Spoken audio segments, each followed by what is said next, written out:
कि मरने से पहले हम सब कर ले इस पे गौर। किताबों का खुदा और है, बाबों का खुदा और। कहने को तो दी सबका इस्लाम है, लेकिन किताबों का जहां और है, बाबों का जहां और। सर देखें, आप सल्लम की हदीस है, आप देखें सैयद भी हैं, पीर भी हैं कि ईशा के बाद हमारी कोई मजलिस नहीं होगी। और आप ईशा की नमाज भी नहीं पढ़ी आपने, और ईशा की जो है बाद आया आपने हदीस की गुस्ताखी कर दिया कि इस बंदे की माँ ने जो है ना बगैर निकाह के ये बच्चा पैदा किया है, इसका बाप काफिर है, ये जहन्नमी है, ये वो है, ये वो है। तो ऊपर मिर्ज़ा साहब की तस्वीर लगी हुई थी। सब बताते थे कि शेख अली हजवेरी ने ये कर दिया और वो कर दिया और ये किया, उन्होंने मुर्दा जिंदा कर दिया, घड़े में बिजली कर दी।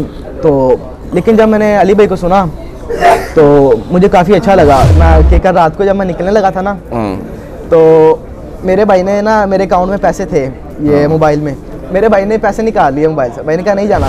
मैं इंजीनियर साहब की जो है ना एक खसूसियत ये है कि इनके खिलाफ जितनी भी मैंने वीडियोस देखी है ना, उनमें इनको नाजेबा अल्फाज से पुकारा गया, इनको गालियाँ निकाली गई, और वो गालियाँ ऐसी निकाली गई कि आप फैमिली में बैठ के उस आलिम की बात नहीं सुन सकते। अस्सलाम वालेकुम भैया। वालेकुम अस्सलाम वरहमतुल्लाहि वबरकातुहू। क्या नाम है भाई आपका? मेरा नाम मोहम्मद हुसैन रियाज है। मोहम्मद हुसैन रियाज जी। सैम भाई किधर से आए हो? बेसिकली तो हम दीपालपुर से बिलोंग करते हैं, लेकिन अभी हमारी जो रिहाइश है ना कुछ अरसे से, वो हम उकाड़ा में रह रहे हैं। उकाड़ा में? जी जी, सही हो गया। सैम भाई ये बताएं कि जेल लम्हाए में हैं, क्या करने आए हैं? ये सर बड़ी लंबी कहानी है, बताएं ना। ये सिलसिला सर शुरू हुआ था कोई 2 से 3 साल पहले। हम अपने ना ख़ानदान में हमारे मिलाद होता है, अहले सुन्नत जो है ना, बरेलवी मकतबा फ़िक्र से ताल्लुक था। अहले सुन्नत या बरेलवी जो मर्जी, बरेलवी होते हैं, बरेलवी के। तो अच्छा, वो एक पीर साहब आए हुए थे हमारे, उन्होंने ईशा की नमाज के दौरान आए वो, तो काफ़ी देर वो करते रहे बयान।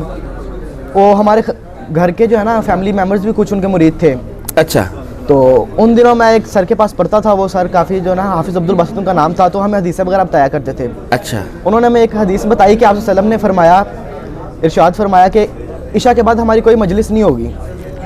तो वो पीर साहब लगे रहे, काफ़ी देर बातें करते रहे, कुछ शेख अब्दुल कादिर जिलानी, शेख अली हजवेरी, इस तरह की बातें करते रहे। कुछ ख़ास ना वो अपना टॉपिक नहीं क्लियर कर पा रहे थे, या कुछ कह लें आपके ना, कोई उनका विजन नहीं था बताने का, कोई मकसद नहीं था, बस बोलते गए। तो जब वो खाना खाने के लिए कमरे में गए तो मैंने उनसे एक सवाल किया कि सर देखें, आप सल्लम की हदीस है, आप देखें सैयद भी हैं, पीर भी हैं कि ईशा के बाद हमारी कोई मजलिस नहीं होगी। और आप ईशा की नमाज भी नहीं पढ़ी आपने, और ईशा की जो है बाद आया आपने हदीस की गुस्ताखी कर दिया। तो पीछे से मेरे रिश्तेदार आ गए हैं, मेरे चाचू आ गए हैं, और जितने भी अजीज़ों का मेरे वालिद आ गए, उन्होंने आके मुझे कहा जी ये उस्ताद अहले हदीस है जी, ये है जी वाबी हो गया, ये हो गया। तो मुझे मेरा दिल बहुत हर्ट हुआ। तो बस मैं अली भाई को नहीं जानता था तब, तो मुझे ये था कि हदीस को फॉलो करना चाहिए। तो नहीं, एक मिनट रुको। जी जी। आपका उस्ताद अहले हदीस था? जी जी। अच्छा, वो अहले हदीस ही था जिसने बताया? जी जी। अच्छा, लेकिन फिर आपने अपने अब्बू से या अम्मी से बात नहीं की कि भाई ये तो हदीस है, तो ये हदीस तो हदीस होती है यार, या तो है या नहीं है? मैंने ये डायरेक्ट पीर से ही बात कर ली, तो पीछे से फिर मुझे जवाब मिलना शुरू हो गया अपने घर वालों से ही, पीछे हो जाओ तुम, गुस्ताखी कर रहे हो पीर साहब की, ये कर रहे हो। उन्होंने बात नहीं सुनी आप लोगों? मेरी बात नहीं सुनी, मुझे वैसे कमरे से निकाल दिया। अच्छा। तो एक दिन मैं वीडियो देख रहा था, कुछ ना हमारे हैं बड़े आलिम, वो ना गालियाँ निकाल रहे थे, गलीज़ गालियाँ, कि इस बंदे की माँ ने जो है ना बगैर निकाह के ये बच्चा पैदा किया है, इसका बाप काफिर है, ये जहन्नमी है, ये वो है, ये वो है। तो ऊपर मिर्ज़ा साहब की तस्वीर लगी हुई थी। तो मुझे वैसे ही शौक चढ़ गया, मैं मिर्ज़ा साहब को जानता नहीं था।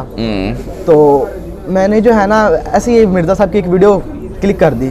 ठीक है। तो मैंने जब देखा कि ये इस बंदे की हर बात ही जो है हदीस से शुरू होती है और कुरान के रेफरेंस पे ख़त्म होती है, और मैंने जब ये सारी उनकी देखी तो मैं तो बहुत ज़्यादा ही जो है ना एक किस्म का ट्रैक से अपने उतर गया। कि पहले मैं एक फ़्लो से जा रहा था, मेरी 17-18 साल उम्र है, तो कभी भी ऐसा नहीं हुआ कि कोई मुझे ऐसा बंदा मिला हो जो कुरान और हदीस की बात ही बताता हो। बिल्कुल सही है। सब बताते थे कि शेख अली हजवेरी ने ये कर दिया और वो कर दिया और ये किया, उन्होंने मुर्दा जिंदा कर दिया, घड़े में बिजली कर दी। तो लेकिन जब मैंने अली भाई को सुना तो मुझे काफ़ी अच्छा लगा। फिर इनके ऊपर और भी जो है खिलाफ लोग होने शुरू हो गए। तो उन्हीं दिनों फिर मैंने हज़रत अली का एक कौल भी सुना कि जब आप सच्चाई पे जाएंगे या हक पे जाएंगे तो उसकी जो सबसे बड़ी निशानी ये है कि आप तन्हा हो जाएंगे।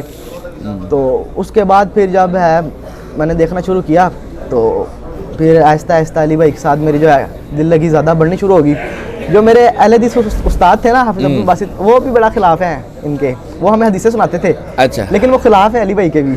ज़ाहिर बात है, वो खुद फिर क्या ना, तो बस वो क्या ना होते होते तो आज जो है कल मैं इनकी वीडियो देख रहा था एक इंस्टाग्राम पे, तो पता नहीं मैं नमाज़ पढ़ने गया हूँ तो मेरे दिल में क्या हुआ है, मैंने कहा मैंने अली भाई को मिलने जाना है कल। मैं घर आया हूँ, मैंने अपनी वालदा को बोला मुझे पैसे दें। तो मेरी वालदा कहती कैसे जाओगे, मैंने कहा कज़न के साथ जाऊँगा, मेरा कज़न फैसलाबाद रहता है। अच्छा।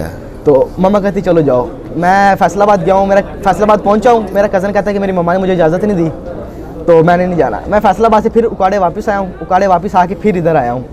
मैंने कहा जाना ज़रूर है। अल्लाह। तो बस ये है कि हक का जो बंदा हक पे खड़ा उसका साथ देना चाहिए। हाँ। और अली भाई के बाद भी अगर कोई इस तरह का काम करता तो हम इंशाल्लाह उनके साथ भी हैं। अच्छा ये बताओ, घर वालों को क्या स्टेटस है? घर वालों का स्टेटस आपको बताओ, आपने यकीन नहीं करना कि कल रात को जब मैं निकलने लगा था ना तो मेरे भाई ने ना मेरे अकाउंट में पैसे थे ये मोबाइल में, मेरे भाई ने पैसे निकाल लिए मोबाइल से। भाई ने कहा नहीं जाना। अच्छा। उन्होंने कुछ बड़ा भाई है? बड़ा भाई मेरा। उन्होंने कहा नहीं जाना तुम, वो हमारे उस्ताद एक ही है ना हमारे, कहते हैं हाफ़ साहब से पूछो वो आदमी कैसा है। मैंने कहा तो बंदा कैसा भी हो मैंने जाना है। मैंने उसको बोला मैंने एडवेंचर करने जाना है, मुझे जाने दो तुम। अच्छा। कहता नहीं जाना। मैंने अपने दूसरे कज़न को पकड़ा, मैंने जाके अपनी टिकट की करवाई। उसने कहा पैसे ज़ाया कर रहा है तू, हमें चीज़ खिला दे, ये कर दे, तू तेरे पास ज़्यादा पैसे आ गए हैं ये हो गया। मैंने कहा मैंने जाना है। तो मेरे वालिद को खैर नहीं पता, मेरे वालिद लाहौर गए हुए थे काम के सिलसिले में। अच्छा। तो लेकिन मेरी वालदा जो है वो खुद भी आलिम है माशाल्लाह। तो उन्होंने जो है इनकी कुछ क्लिप्स वगैरह देखी भी हैं और तो वो बड़ा पसंद करती हैं जो इनकी वीडियोस वगैरह को। और मेरा छोटा भाई जो है उसने स्पेशली कहा है कि अगर मैं तेरे जितना होता तो मैंने तेरे साथ लाजमी जाना था। बस यहीं से हौसला मिला। और मैं अकेला आया हूँ, मेरा ज़िंदगी का ये पहला सफ़र है। 300 किलोमीटर बनता है, मैं अकेला आया हूँ। मैं रात 4 बजे के इधर आके खड़ा हूँ, मैंने कहा अली भाई से मिल के जाना है। 4 बजे का सुबह खड़ा हुआ है? सुबह 4 बजे का मैं इधर आया हूँ। कितने बजे चला था उधर से? मैं 10 बजे वहाँ से निकल गया था। 10 बजे के बाद वहाँ से गाड़ी नहीं निकलती है। उकाड़ा से आया ना? उकाड़ा से आया। हाँ जी। अच्छा, अभी जितनी देर गुजरी है जिन्हें सबको सुनते हुए, जी जी। इस दौरान कोई परेशानी इस लेवल की दीन से जो जुड़ी हुई, दावत से जुड़ी हुई, कोई तकलीफ़, कोई परेशानी, कोई ऐसा वाक़या कोई दोस्तों के साथ मस्जिद में जो शेयर करो? क्योंकि ये लोग जब सुनते हैं ना आप जैसे ही, और यंग जो आजकल की यूथ है, जो यंग जनरेशन है, वो सुनती है तो उनको भी एक हौसला मिलता है कि कैसे मामला टैकल करने हैं, घर वालों से कैसे बात करनी है।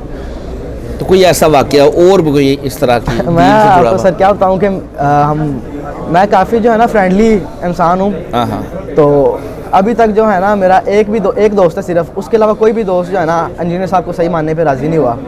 कल मैं अपने एक दोस्त के पास गया था ज़ोहर की नमाज़ के बाद, मैंने उसको बोला कि हमने इंजीनियर साहब के पास जाना है, चलते हैं। अच्छा। तो 2 घंटे उसने मेरा टाइम वेस्ट किया, कहता चलते हैं करते एंड पे कहता नहीं यार मेरा दिल नहीं मानता, मैं नहीं जाना। तो ये है कि इंसान को जो है ना अल्लाह से हिदायत मांगनी चाहिए, हिदायत अल्लाह ही देता है।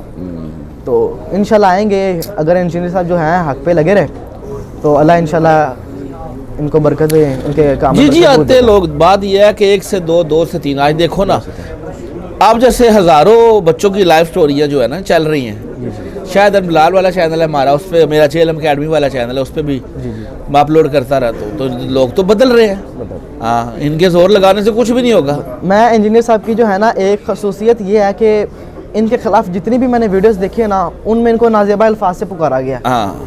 इनको गालियाँ निकाली गई और वो गालियाँ ऐसे निकाली गई कि आप फैमिली में बैठ के उस आलिम की बात नहीं सुन सकते हैं। ऐसे ही है? नहीं सुन सकते आप अपने छोटे भाई के साथ। मेरा छोटा भाई 7th 8th में पढ़ता है, मैं उसको पास बैठा के वो बयान मौलवी का नहीं सुन सकता हूँ जिसमें वो इंजीनियर साहब को रेफरेंस उनको ना इंट्रोड्यूस कर रहा होता है। तो लेकिन इंजीनियर साहब का ये है कि हुस्न इखलाक है कि आज तक उन्होंने कभी गाली नहीं निकाली। जी जी ऐसे कभी उन्होंने ये नहीं कहा कि इसका बाप ऐसा है, इसकी माँ ऐसी है। और बस ये है मुझे दरअसल में जो अट्रैक्टिव बात है ना वो है कि कुरान और हदीस को इन्होंने पकड़ा हुआ है। जब तक इन्होंने कुरान और हदीस को पकड़ा हुआ है हमने इनको पकड़ा हुआ है। जी जी है ही बात ही कुरान और हदीस की, दीन है ही कुरान और हदीस का नाम है, और क्या। अब जो है ना मौलवी बताते हैं बातें इस तरह की कि आप सल्लम ने फरमाया कि मेरे बाद अल्लाह के वली आएंगे, वो आके आपको दीन बताएंगे। वो ये नहीं बताते कि खुतबा हज्जतुल वदा में आप सल्लम ने क्या कहा। आप सल्लम ने कहा कि मैं 2 चीज़ें तुम्हारे पास छोड़ के जा रहा हूँ, मेरी सुन्नत और कलाम इलाही, बिल्कुल ऐसे। इन दोनों को पकड़ के रखो, इसमें तुम्हारे लिए तमाम मसाइल का जो है ना हल दे दिया गया। ये बात नहीं बताएंगे, ये बता ही नहीं है। ये नहीं बताएंगे, बस वो कहेंगे कि पैरों के पीछे लग जाओ और ये करो और वो करो। चलो देर है दुरुस्त है, लोगों को पता चल रहा है अल्हम्दुलिल्लाह, अवेयरनेस आ रही है लोगों का। फर्स्ट टाइम आए हो आज? जी फर्स्ट टाइम। अल्लाह ताला आपका आना कबूल करे। आज आपके उस्ताद मोहतरम से मुलाकात भी हो जाएगी इंशाल्लाह। अभी आप बैठे हैं इंशाल्लाह, थोड़ी देर तक मजलिस स्टार्ट हो जाएगी। जज़ाकल्लाहु खैरा। और फिरकों की दुकानें बंद, द डैमेज डन।